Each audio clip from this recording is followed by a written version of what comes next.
My promotion was sabotaged by the person who trained me, and now HR thinks I'm the problem.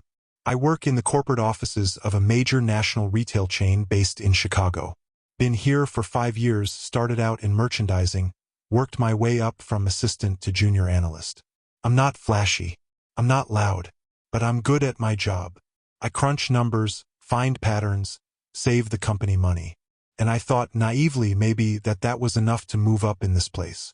Last year, my team lead, Rachel, started grooming me, her words, not mine, to take over her role. She was being promoted to a senior manager position and said I was next in line. She trained me, walked me through budgets, gave me access to her team files, even started CCING me on leadership emails. I started staying late, taking calls on weekends, managing junior team members unofficially. It was a lot, but I wanted to prove myself. Then came the quarterly leadership review. I was expecting it to be the final green light before I officially got the role. Except, I never heard back. A week later, another person from our team, Jason, was promoted into the position. Jason, who had joined the company just 10 months ago. Jason, who used to flirt with Rachel in front of the whole team, who once, accidentally, forwarded me a meme mocking our department VP. At first, I thought it was a mistake, a timing issue, an HR mix-up. Then I found out Rachel personally recommended Jason to leadership, said he had a broader vision, more executive polish, and that I needed more time in the trenches. This is the same woman who literally handed me her playbook 3 months ago and told me, "You're ready." I was furious but professional.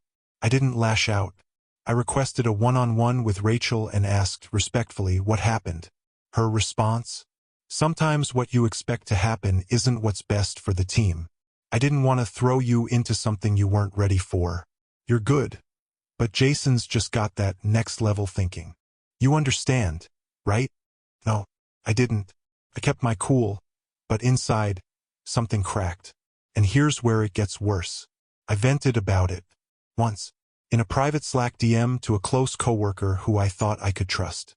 I never said anything wild, just that I felt misled and was disappointed, especially after working overtime for months. I ended the message with, "Trying to focus on work and stay above it, though." Well, that coworker screenshot it and forwarded it to Rachel. A few days later, I get an email from HR, subject line, "Concerns regarding team communication." Apparently, my negative tone and gossip are being viewed as disruptive to team cohesion. Now I'm under review. I don't know what to do. I'm exhausted, angry, and honestly, for the first time in my adult life, I'm thinking of just quitting without a backup. Has anyone dealt with this kind of internal sabotage before? Is there a way to come back from this, or do I just burn the bridge, collect my check, and move on?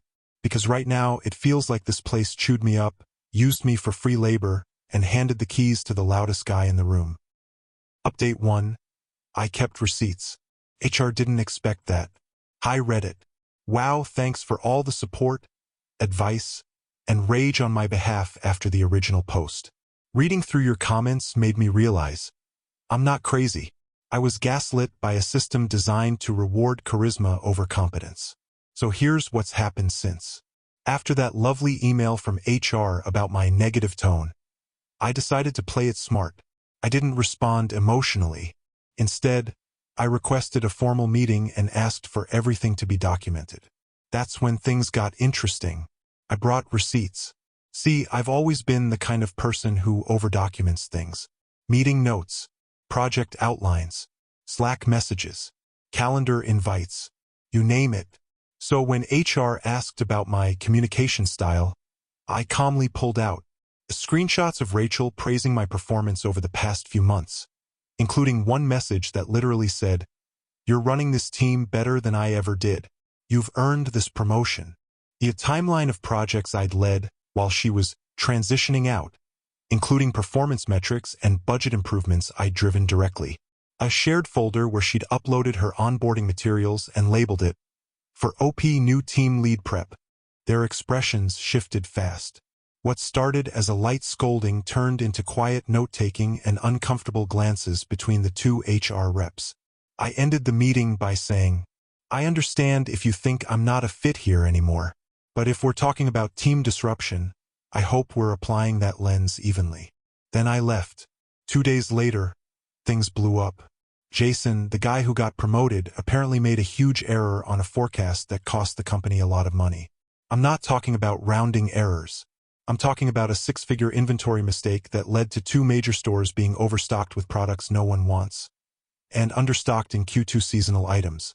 Guess who had flagged that exact trend in her March report? Yours truly. Guess whose report Jason ignored and deleted from the shared team folder? Also yours truly. Rachel tried to downplay it, said it was a data sync issue. But leadership didn't buy it. People noticed the gap between how much I'd been contributing and how loud Jason had been taking credit. Especially when I sent my archived copy of the March report with timestamps and email trails directly to the finance team for cross-reference. I didn't gloat. I didn't trash talk. But I didn't protect them anymore either. Here's where we're at now. HR has paused their review of me. Jason has been transitioned to another department. Read, demoted. Rachel is still standing, but noticeably quieter. I've been offered a lateral move to another department with a raise. It's not the promotion I wanted, but it's distance. It's a new manager, and it's a team where my work might speak louder than politics. I haven't accepted it yet. I'm weighing options. A recruiter from another company, who I met at a conference last year, just reached out after seeing one of my LinkedIn posts. Funny how that works. Final thoughts for now. You were all right. I should never have tried to earn loyalty in a place that sees people like me as utility, not value. I don't think I'll stay long, but now I leave on my terms. Thanks again, Reddit. You gave me the push to fight back with facts, not fire. Final update. I walked out on my own terms, and Rachel just got fired. Hey Reddit, this will be my last post on this drama. When I last updated, HR had paused their investigation into me, Jason was quietly moved, and I'd been offered a lateral move with a raise. I was cautiously optimistic, but still unsure whether I should stay or jump ship. Well, I jumped. The job offer came through. That recruiter I mentioned? She wasn't just checking in. She had a real offer. A strategic analyst role at a tech-adjacent retail startup based out of Austin, fully remote, significantly higher pay, and actual growth potential. More importantly, their VP of operations during the final interview said, "I've reviewed your reports and case studies. You don't just do the job. You understand the business." That's rare. I hadn't heard anything like that from my previous company in years, so I gave 2 weeks' notice. No drama. No exit interview bombshell, just a polite resignation email, a clean handoff document, and a LinkedIn post that said, "Sometimes the best way to fix a broken system is to walk away and build something better." Then, yesterday, the icing on the cake. I got a text from one of the few people I still trust on my old team. Rachel's been fired. Not restructured. Not stepping away. Fired. Apparently, leadership discovered she'd been manipulating promotion recommendations, playing favorites, and submitting edited performance reviews to downplay certain employees, namely me. They'd launched a quiet internal audit after the Jason inventory fiasco. And guess what? Turns out my attitude concerns weren't the first time Rachel had tried to weaponize HR against someone who threatened her power. 2 people from other departments came forward. She's gone. Jason, still floundering somewhere in back office land. And me? I'm sitting at home, cup of coffee in hand, onboarding packet in my inbox, about to join a company that actually values the work I do. Final thoughts. Keep your receipts. Always. Be strategic, not reactive. Silence can be louder than shouting. And never confuse being good at your job with being valued for it. And if a door slams in your face, use the momentum to kick open a better one. Thanks to everyone who read this journey, gave advice, or just reminded me I wasn't alone. You helped more than you know. Thank you for stepping into another tale with me. Every story unlocks a different world, and I'm glad you were here for the journey. If you enjoyed the story, don't forget to like, share, and subscribe to my stories Unchained, where every ending is just the beginning of another adventure. Until next time, keep your mind open and your heart ready for the next story, unchained.